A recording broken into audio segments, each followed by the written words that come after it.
Hello మిత్రులారా, మన అంతరాత్మ ఛానల్కి స్వాగతం. చూడండి, సాధారణమైన మన మొబైల్లోని కెమెరాలకు సీరియల్స్ కానీ లేదంటే సినిమాలు కానీ తీస్తాడు చూడండి, ఆ కెమెరాలకు ఉన్నటువంటి తేడా ఏమిటి అని చూపిస్తా. ఇప్పుడు మన కెమెరాల్లో మనం మంచి లొకేషన్ ఎదుర్కొన్నాం అన్నమాట.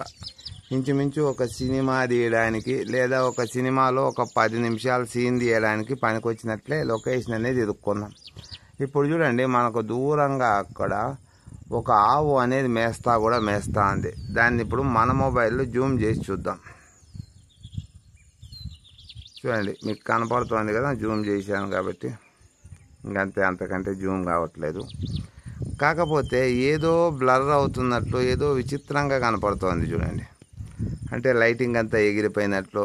అదే మనము సీరియల్స్ కానీ వాళ్ళు తీసే కానీ కెమెరాలు అయితే అక్కడ కూడా క్లారిటీ వస్తుంది. ఇక్కడ కొంచెం దగ్గరలోనే చూడండి, కొన్ని పిచ్చుకలు హ్యాపీగా నీళ్ళు తాగుతూ ఉన్నాయి.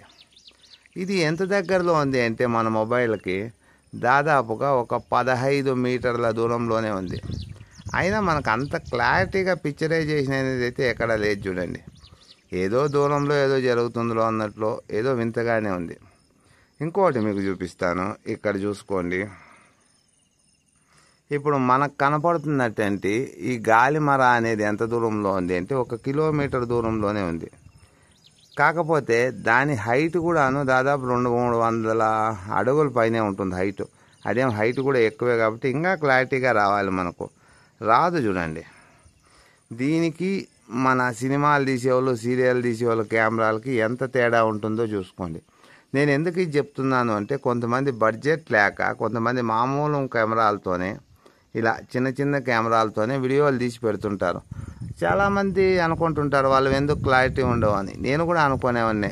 కాకపోతే మనకేం తెలుసు మన కెమెరాల రేంజ్ ఇంతే అని. అదే వాళ్ళ కెమెరాల్లో లెన్స్ వేరు, వాళ్ళ కెమెరాల కాస్ట్ వేరు, వాళ్ళ రేంజ్ వేరు.